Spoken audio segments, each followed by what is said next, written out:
je suis venue faire mon enrôlement.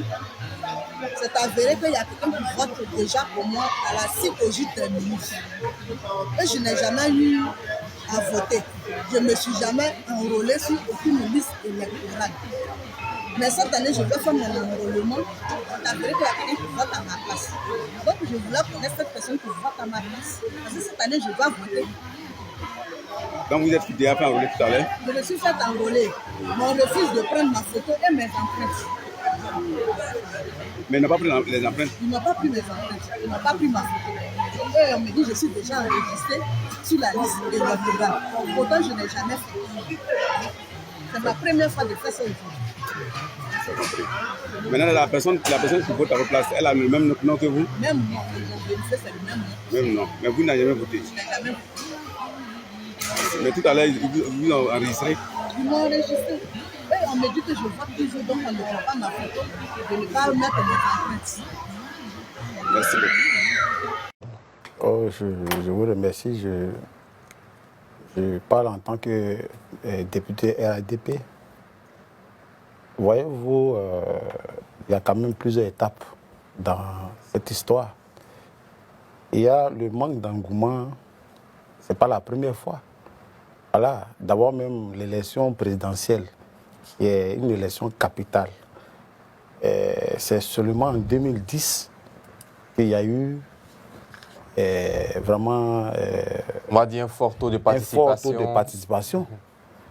Mais toutes les élections, c'est-à-dire que ce soit municipales, législatives, autres là, régionales, c'est toujours faible. Et aujourd'hui, on assiste à ça. Il y a plusieurs facteurs. C'est-à-dire il y a le fait que nous qui sommes quand même députés de communes et sous-préfectures, il se trouve aussi qu'en sous-préfecture, les parents n'ayant pas de documents, nous avons quand même décidé de les aider. Et il y a cette procédure-là qui est quand même pendante aussi devant la justice en vue de faire des certificats de nationalité. Donc, voyez-vous, il y a plusieurs facteurs qui expliquent ça. Mais vous verrez que d'ici la semaine prochaine, il y aura quand même une montée, comment dirais-je, en puissance par rapport à ça. Et j'ai envie de vous dire, nous sommes organisés au niveau du RADP, c'est-à-dire nous accompagnons nos primo-votants à aller se faire enrôler. Et il y a eu un travail qu'on a fait dans un premier temps. Et je pense qu'à partir de la semaine prochaine, vous verrez que les taux vont monter. Voilà. Donc, c'est des facteurs qu'on va essayer de gérer ça. Bien. Et puis, je voulais préciser que l'Ivoirien, généralement, dans son ensemble, l'Ivoirien aime attendre les derniers moments pour comment dirais-je, pour se précipiter à aller se faire enrôler. Voilà. Mais j'ai envie de dire que c'est pas de bonnes habitudes. Voilà, ce n'est pas de bonnes habitudes, mais je vais dire que c'est l'affaire des hommes politiques. C'est notre affaire et nous devons mobiliser nos militants à aller se faire enrôler et le travail de mobilisation continue. Je viens de Vavois, je vais repartir, je commanderai tout à l'heure pour quand même continuer à faire ce travail. Bien. M. Balon, comment vous analysez ce faible taux de mobilisation autour de la révision de la liste électorale? Ok. Moi, je pense qu'il y a deux facteurs. Le premier, c'est que les Ivoiriens n'ont plus confiance en la CEI. Le second, c'est que les Ivoiriens sont traumatisés. Par quoi? J'en arrive. Pourquoi n'ont-ils plus confiance en la CEI? Ils n'ont pas confiance en la CEI parce qu'elle travaille de façon opaque. Il n'y a pas de lisibilité, de visibilité dans tout ce que la CEI fait parce qu'elle n'associe pas tout le monde à cette décision. Certains répondront que dans la commission centrale, il y a des représentants des partis politiques, il y a des représentants de la société civile, mais ce n'est pas suffisant pour ne pas communiquer avec le peuple. Parce que la CEI a été créée pour régler un problème de confiance. Donc, elle doit entretenir la confiance entre elle et toutes les parties. Donc, les trois qui représentent l'opposition là-bas ne rendent pas forcément compte à toute l'opposition. Ceux qui représentent la société civile là-bas ne rendent pas forcément compte à la société civile. En tout cas, nous autres, on n'a pas de relation avec eux. Donc, il faut que la CEI associe toutes les parties. Ces rencontres qu'elle fait avec les partis et la société civile, à l'approche de la révision électorale, auraient dû être faites depuis le premier trimestre de l'année pour donner le calendrier des élections jusqu'en octobre 2025. Mais on navigue à vue. Un matin, on se lève, on dit, bon, on fait la mise à jour de la cartographie électorale, ça sera en avril. Après, c'est en mai, sans donner d'explication à qui que ce soit. La révision de la liste électorale est attendue. On avait dit juillet, après on dit septembre. Finalement, c'est du 19 octobre au 10 novembre. Et puis, quand on a communiqué maintenant cette fameuse période, on se rend compte que dans toute la procédure de révision de liste électorale, on finit en juin 2025. Ça veut dire qu'encore une fois, la CEI ne va pas respecter les textes.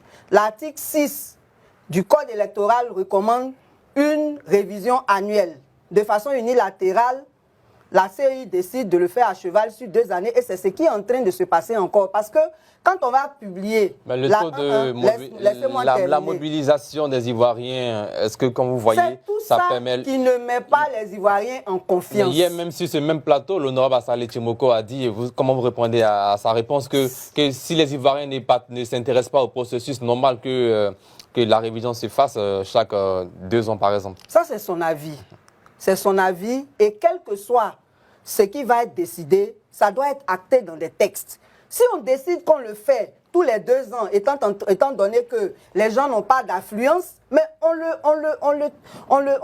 met dans des textes et puis on l'applique. Mais tant que l'article 6 du Code électoral sera en vigueur, il n'y a aucune raison qui justifie que ça ne se fasse pas de façon annuelle.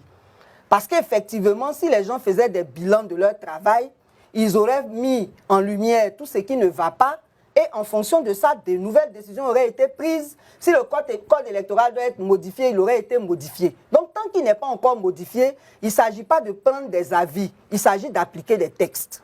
Donc, j'étais en train de dire que quand la CEI va finir dans son programme avec la publication de la liste définitive en juin 2025, il y a 2 problèmes. Le premier problème, c'est que la révision de la liste électorale n'aura plus lieu en 2025. Donc, ça, c'est un. Deuxièmement, on a dit que pour les nouveaux majeurs, on prenait tous ceux qui sont nés avant le 1er mars 2007. Mais eux, ceux qui sont nés entre mars et octobre 2025. Puisqu'il n'y aura pas d'autres révisions en 2025, ça veut dire que tous ceux-là sont exclus. Tous ceux qui auront 18 ans entre mars et octobre 2025 seront exclus de cette révision. Donc, ça fait un autre point encore. Ensuite, il y a le fait que la CEI pose des actes qui ont rompu la confiance avec les Ivoiriens. En dehors de cette affaire de ne pas respecter le code électoral, il y a le fait qu'en 2010, la CEI a proclamé les résultats dans le QG d'un candidat. Il y a le fait qu'elle pratique l'exclusion. Je parlais de l'électeur. Il y a aussi l'exclusion des candidats. Moi, je ne suis pas du PPACI, mais nous, on est défenseurs des droits. Et on sait que la Cour africaine des droits de l'homme et des peuples a demandé que le président Laurent Gbagbo soit inscrit sur la liste électorale. La CEI va dire que ce n'est pas à elle d'appliquer, mais c'est à elle d'attirer l'attention des décideurs sur le fait qu'elle devrait l'appliquer. Et si elle était indépendante, ça allait être à elle de l'appliquer. Parce que c'est une décision d'une juridiction qui est au-dessus de nos juridictions nationales. En plus, nous sommes dans un contexte où la réconciliation n'est pas totale. Quand la réconciliation n'est pas totale et qu'on est CEI, on devrait pouvoir proposer certaines choses qui rassureraient tous les électeurs. Ce n'est pas le cas. Ce n'est pas le cas. Je disais que les Ivoiriens sont traumatisés. Avant même de parler de leur traumatisme, il y a les erreurs aussi que le président de la CEI commet dans ses communications. Allez dire à Guy Glo que quand on a la CNI, il faut ajouter l'extrait de naissance, ce n'est pas sérieux. Et quand les gens regardent tout ça, après, ils se disent, mais attends. Sorti. Oui, mais lui-même là, avant de venir parler là, il ne sait pas ce qui se passe dans sa structure. Au moment où nous tous on dit à tous les électeurs, c'est la CNI, c'est une CNI en cours de validité, c'est le récépissé, c'est le certificat de nationalité. Lui qui est le premier responsable, il vient dire autre chose. Donc il a des erreurs dans sa communication qui ne mettent pas les gens en confiance. Maintenant, par rapport au traumatisme, il y a 2 points. On va aller un peu rapidement. Il y a la violence dans les élections. On va aller un peu vite. Vous m'avez posé une question. On a un temps également pour l'émission. Il y a plusieurs aspects à aborder. Oui, je vais pas être long. On va résumer. Il y a la violence dans les élections. Vous avez vu comment est-ce que, après les élections d'octobre 2020, on a décapité quelqu'un. Oui, il y a beaucoup. Comme vous dites d'aller vite, je cite pour tout simple parce que c'est ce qui est choquant. Qu'on prenne la tête de quelqu'un comme ballon de football après des élections. Ça veut dire que les Ivoiriens manquent de culture démocratique et de culture électorale. Le deuxième point, c'est les déguerpissements qui ont cours depuis le début de l'année 2024. Si le parti au pouvoir avait besoin d'électeurs pour gagner les élections, je pense qu'on n'aurait pas assisté à tous ces déguerpissements abusifs. Et nous qui sommes dans le peuple, quand on regarde tout ça, on se dit, mais déjà que la CEI n'est pas crédible, si le pouvoir en place se comporte comme ça, c'est parce qu'ils savent comment ils vont gagner sans les électeurs. Merci, plus cher. Voilà. Honorable, comment vous réagissez face à tous ces problèmes et points soulevés? En fait, je vous remercie. Moi, je ne suis pas dans l'émotion.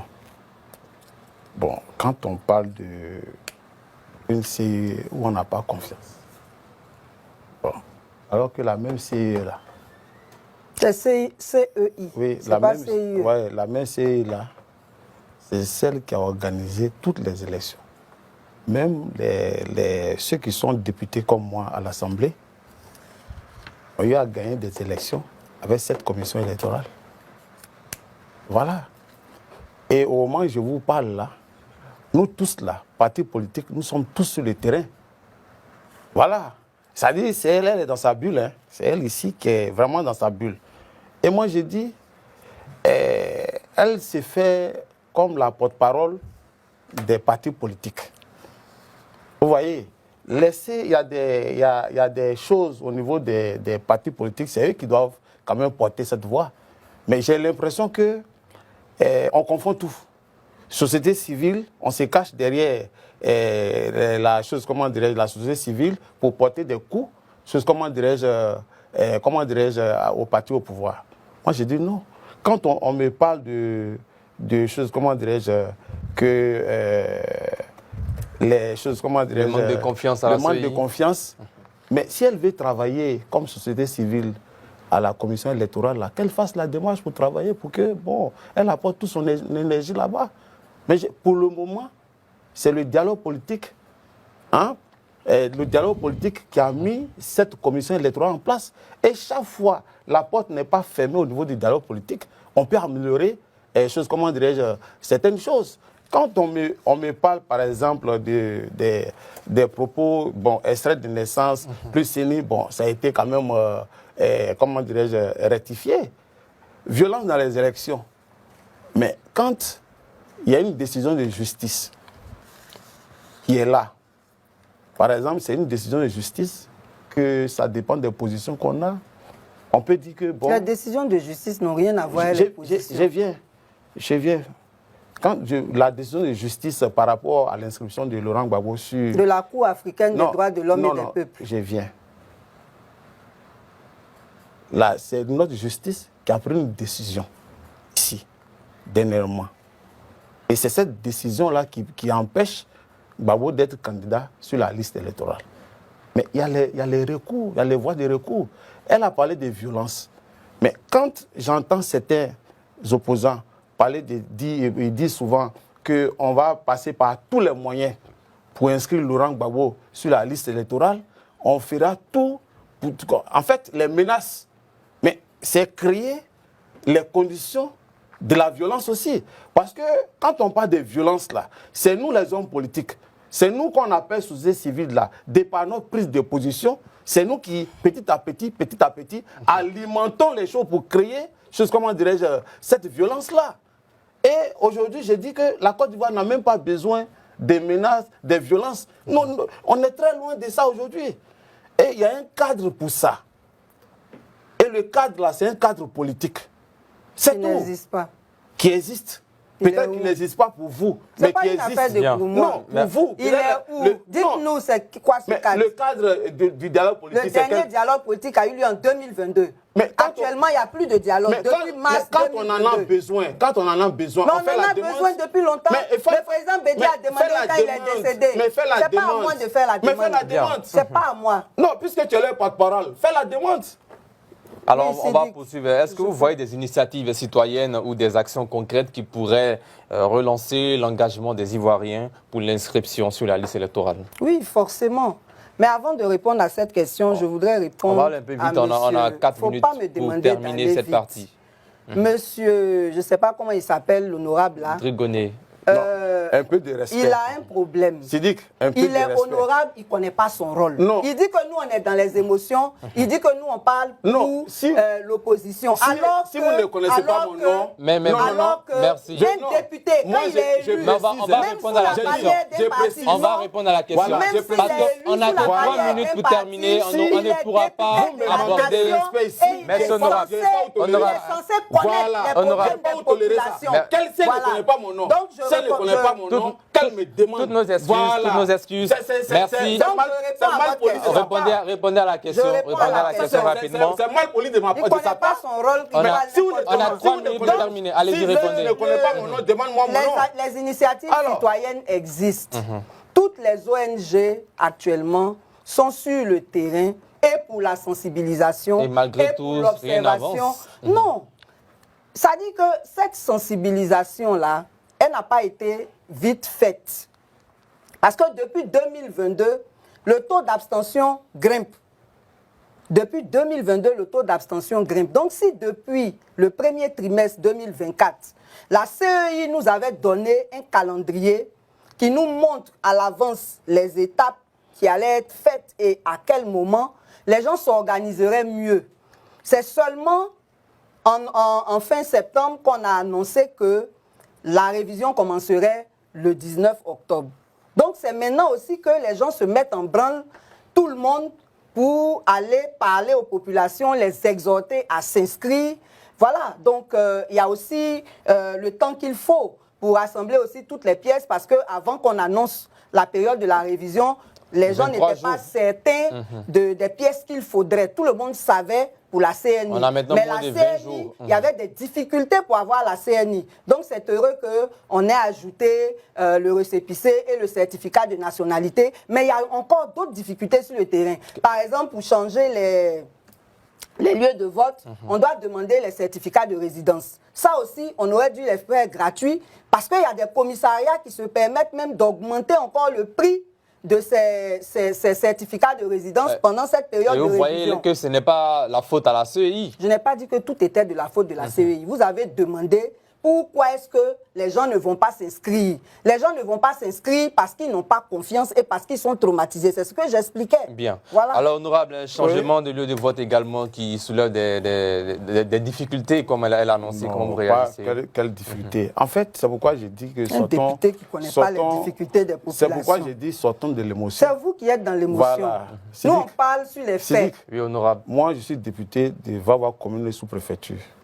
Et je suis tout le temps au village. Et je suis mieux placé pour parler des problèmes de mes parents. Je sais de quoi je parle. Quand on vient ici, moi, je souhaite qu'on se respecte sur ce plateau. Si tu ne connais pas mon nom, Quand on dit que des gens sont dans bulle, là, c'est respect. quand tu connais pas C'est mon vous nom, qui avez commencé. quand tu connais pas mon nom, Je n'ai fait tu que me vous demandes, suivre. tu me demandes mon nom et je te dis poliment mon nom. Bien. Voilà. Alors, honorable. Donc, je viens. Répondez à la question. En fait, on c'est a pour vous une dire minute que pour terminer. L'inscription sur la liste électorale, ça, le premier rôle, là, c'est l'affaire des partis politiques. C'est eux qui aspirent à gouverner demain. La société civile aussi a un rôle important Non, à jouer. je sais, mais j'ai dit, c'est notre affaire. Et ça, on le fait quotidiennement. Ici, en tant que politicien, je savais que cette opération-là, comment dire, ça allait se faire dans cette période-là. Parce qu'on y travaille chaque jour. Chaque jour, on y travaille. Attends, les pièces d'identité, la CNI, la CNI, mais on a besoin de ça dans notre quotidien. Un Ivoirien, même quand il n'a pas de CNI, mais il doit s'inquiéter. Parce que c'est ce qu'on utilise fréquemment. Même quand tu dois faire, comment dirais-je, payer une puce, hein, ça va être ta CENI que tu le fais aujourd'hui. Donc ça, on ne va pas me dire si les Ivoiriens attendent les derniers moments. Ça, on le sait. Mais je dis, en tant que parti politique, là, nous avons pris toutes les dispositions au niveau du RADP. Depuis longtemps, surtout au niveau de Haut-Sassandra où je suis et de Vavois où je suis, avec le ministre Touré, depuis longtemps, nous avons commencé un travail bien organisé. Et nous avons quand même des choses, comment dirais-je, des jeunes gens qui, leur travail, c'est d'aller détecter les primo-votants et des choses, comment les aider dans tout le processus là. Donc nous, on est vraiment... En somme, les politiques doivent investir le terrain. Mais bien sûr, c'est ce qu'est en train de faire. Tous ceux qui parlent aujourd'hui, que ce soit le PDCI, ils sont sur le terrain. Que ce soit le FPI, ils sont sur le terrain. Que ce soit le COGEP, ils sont en train ils sont sur le terrain. Merci, voilà. Merci honorable, c'est malheureusement la fin de ce second sujet. Place maintenant à nos rubriques habituelles, le carton rouge.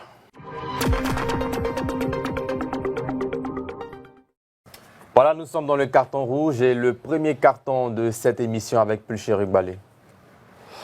Ok, je donne mon carton rouge au chef d'établissement. Parce que à la rentrée, la ministre de l'Éducation nationale a fait un discours très clair où elle a interdit certaines pratiques qui continuent.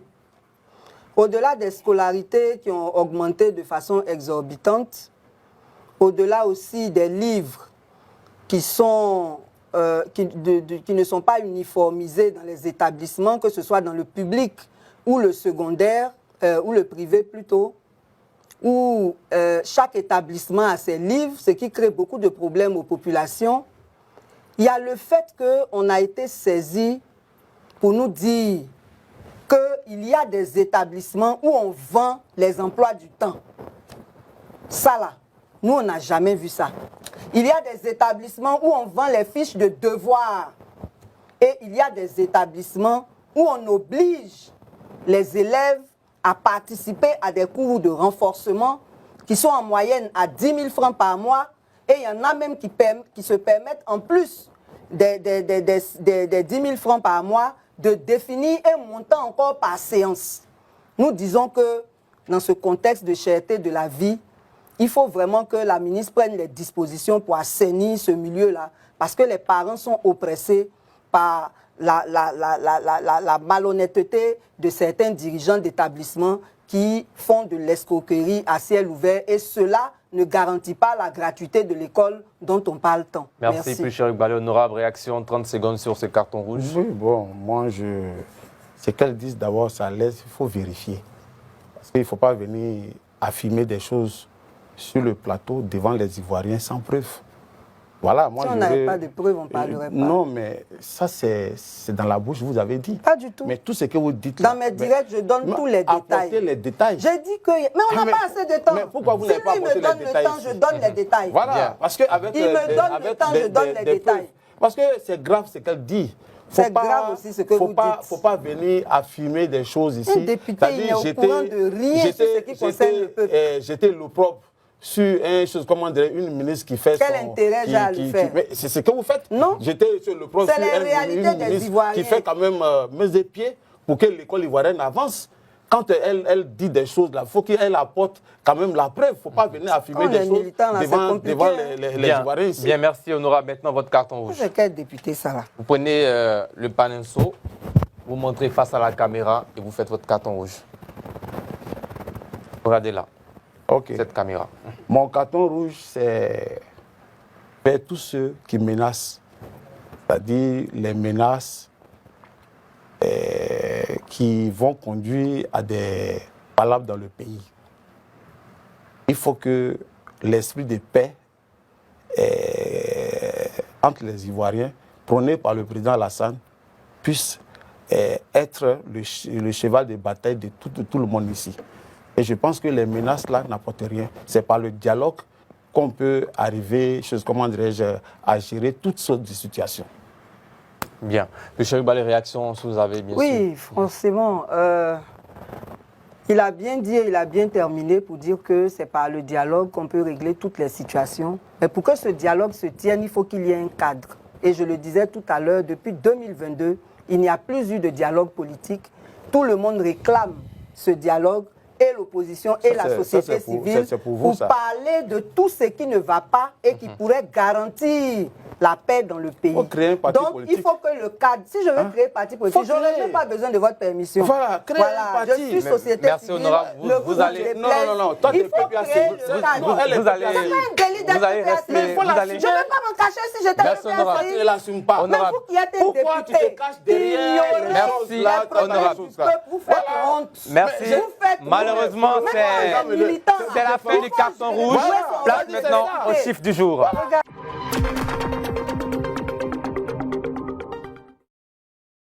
Nous sommes dans le chiffre du jour. Le chiffre du jour, c'est 17. Ça vous dit quelque chose? Non. Le même 17 de la dernière fois, là. Les 17 prisonniers, étudiants prisonniers, là. Bien sûr. Alors, le gouvernement ivoirien a annoncé l'interpellation et le déferment au parquet d'Abidjan Plateau de 17 étudiants, dont le secrétaire général de la Fédération estudiantine et scolaire de Côte d'Ivoire, Fessi Camboussier, dans le cadre des enquêtes sur les assassinats de 2 étudiants, membres également de cette même organisation. Pulcherik Balé, comment vous réagissez face à ces arrestations? Bon... On en a déjà parlé la dernière fois, mais ce n'est pas grave, on va revenir dessus.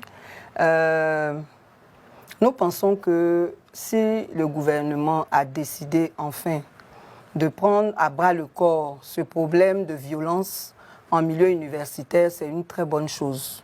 Seulement, nous espérons que le droit sera dit dans cette affaire pour que personne ne soit lésé.